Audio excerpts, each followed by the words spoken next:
अस्सलामुअलैकुम dear students, second year physics chapter number 12। Next हमारा आज एक अहम टॉपिक है electric flux through a surface enclosing a charge.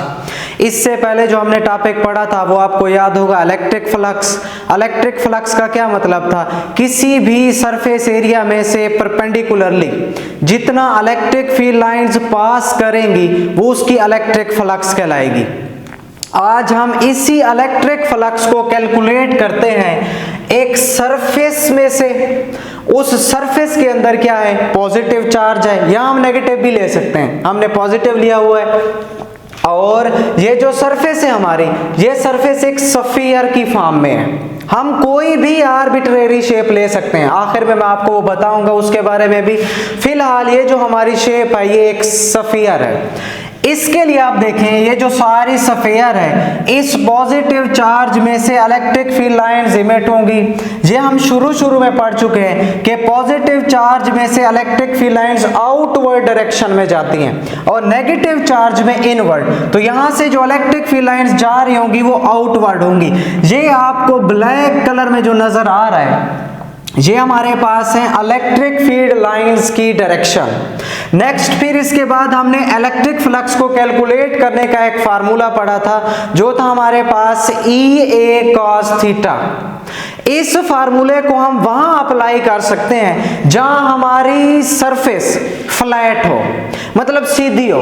अगर हमारी कोई सरफेस कर्व्ड है, जैसे स्फीयर है, कर्व्ड सरफेस है, वहां पर हम ये फार्मूला डायरेक्टली अप्लाई नहीं कर सकते। करेंगे तो यही यूज, लेकिन डायरेक्टली हम अप्लाई नहीं कर सकते। फिर इसके लिए हम क्या करते हैं? इसके लिए हम इसी स्फीयर को नंबर ऑफ पैचेस में डिवाइड कर देते हैं। पैचेस का मतलब है छोटे छोटे हिस्से या छोटे छोटे टुकड़े।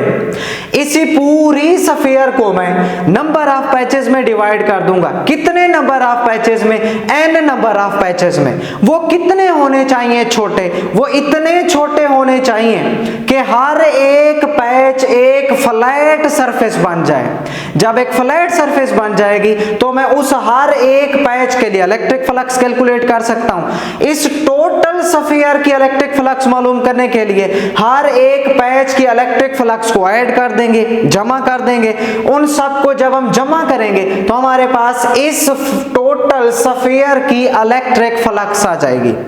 इन्हीं बातों को मैंने थ्योरी की फॉर्म में यहां पर राइट किया है। इसको मैं देखें एक्सप्लेन करता हूं। We can calculate the electric flux using formula flux is equal to EA। ये हम पीछे पढ़ के हैं पिछले लेक्चर में।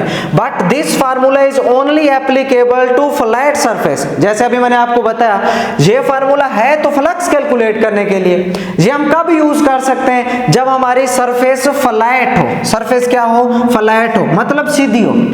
तो इसके लिए हमें क्या करना पड़ेगा? ये तो कर्व्ड है, इसी सरफेस को हम नंबर ऑफ पैचेस में डिवाइड कर देते हैं। Let us divided the whole surface into small patches.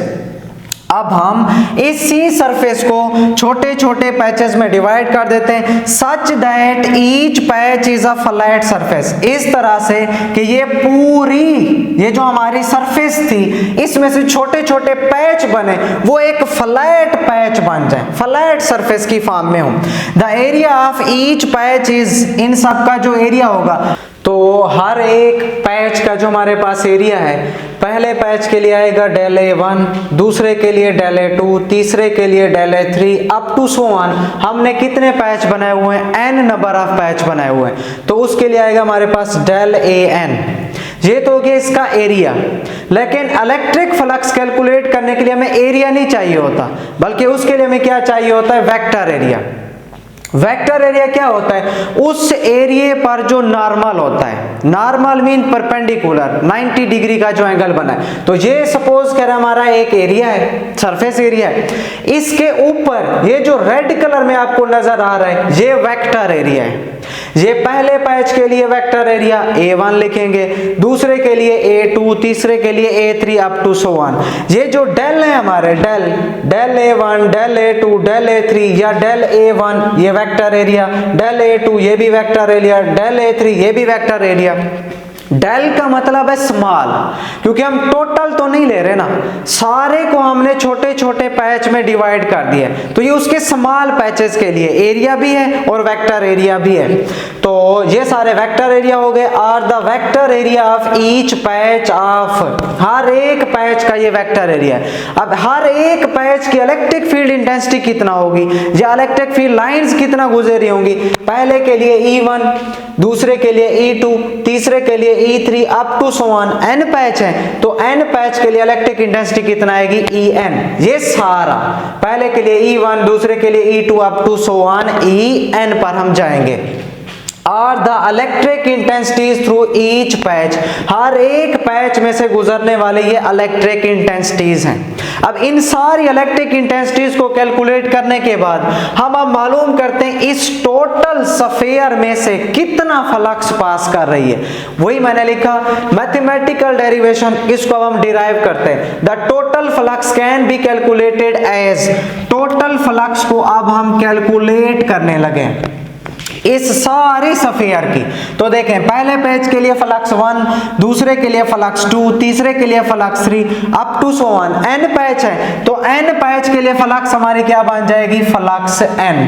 तो total flux is equal to पहले पैच की फ्लक्स, दूसरे पैच की, तीसरे पैच की, plus up to so on n patch की। कल हमने पढ़ा था, आपको याद होगा पिछले लेक्चर में, फ्लक्स जो होती है हमारी किसके बराबर होती है, E dot A electric field और वेक्टर एरिया, इसका डॉट प्रोडक्ट लें तो हमारे पास फ्लक्स के बराबर होता है। इन सब की जगह ये जो हमारे पास फ्लक्स है यही फार्मूला हम पुट करते हैं। फ्लक्स 1 की जगह E1 डेल A1, क्योंकि यहाँ इलेक्ट्रिक फील्ड इंटेंसिटी E1 होगी और इसका वेक्टर एरिया क्या होगा, डेल A1 होगा। दूसरे के लिए E2 डेल A2, तीसरे के लिए E3 del A3 up to so on n पर जाएंगे तो En डेल An।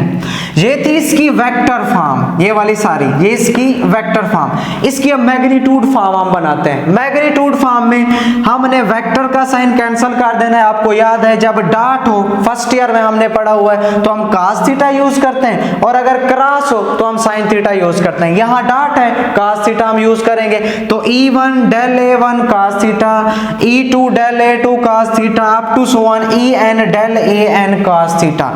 थीटा अब कितना पुट करें, एंगल, एंगल के लिए आप डायग्राम पर आ जाए। ये हमारे पास है इलेक्ट्रिक फील्ड, ये है वेक्टर एरिया।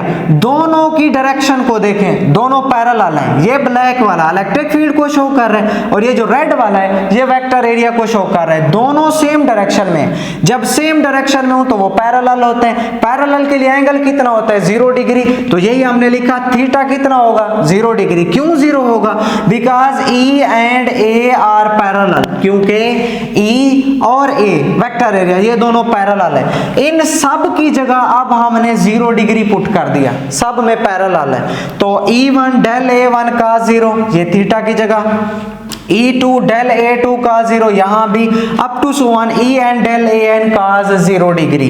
cos 0 आप सबको पता है 1 के बराबर होता है, तो E1 डेल A1 ये तो 1 हो गया ना सारा, plus E2 del A2 plus up to so on En del An, यहाँ भी cos 0 किसके बराबर हो गया, 1 के।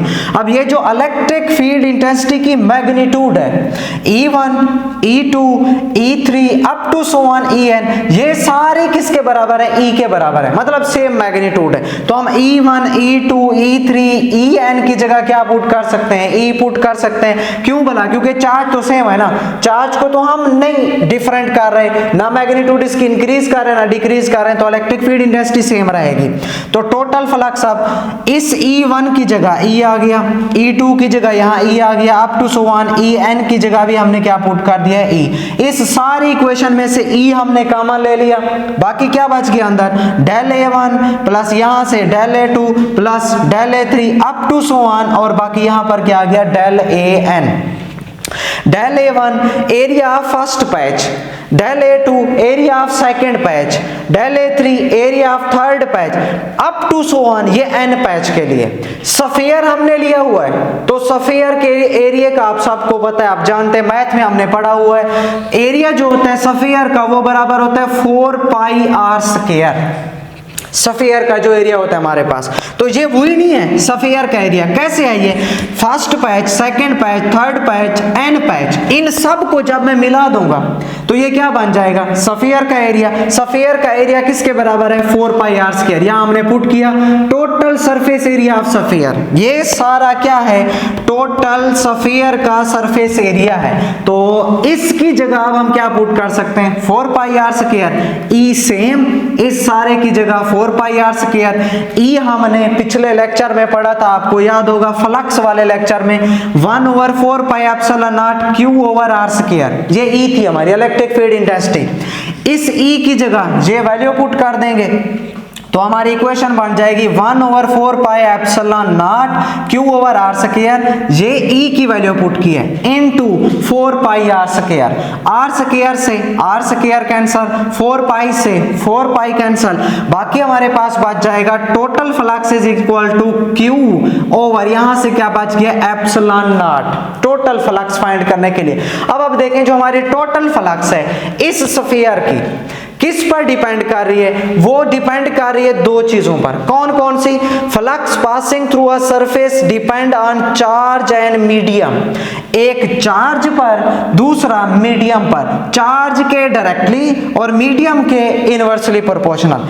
Independent of geometry of shape. Geometry या शेप के ये इंडिपेंडेंट है, मतलब इस पर डिपेंड नहीं करती। इस पॉइंट का क्या मतलब है? ज्योमेट्री और शेप मतलब कोई भी शक्ल हो सकती है, वो स्फीयर है, वो सर्कल है, या कोई भी आर्बिट्रेरी शेप है, उसकी शेप पर ये डिपेंड नहीं करती। जैसे मिसाल के तौर पर ये हमने स्फीयर नहीं ली ना सर्कल लिया, ये कोई आर्बिट्रेरी शेप है, चाहे यहां स्फीयर लें, सर्कल लें, इलेक्ट्रिक फील्ड लाइंस तो सेम ही पास करेगी ना। तो क्या ये डिपेंड कर रही है शेप पर? हार्गेज नहीं, ये शेप पर डिपेंड नहीं कर रही, ये सिर्फ किस पर डिपेंड कर रही है? चार्ज पर और मीडियम पर। आखिर में हमारे पास है calculated for sphere.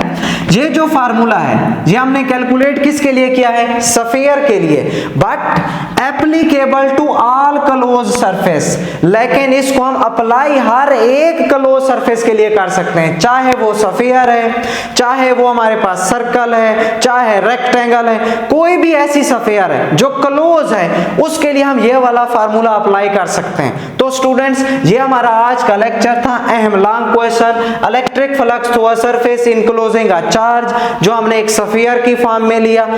Hope so कि आपको समझ आ गया होगा। नेक्स्ट इसके लॉन्ग क्वेश्चन में हम मिलेंगे। अल्लाह हाफिज।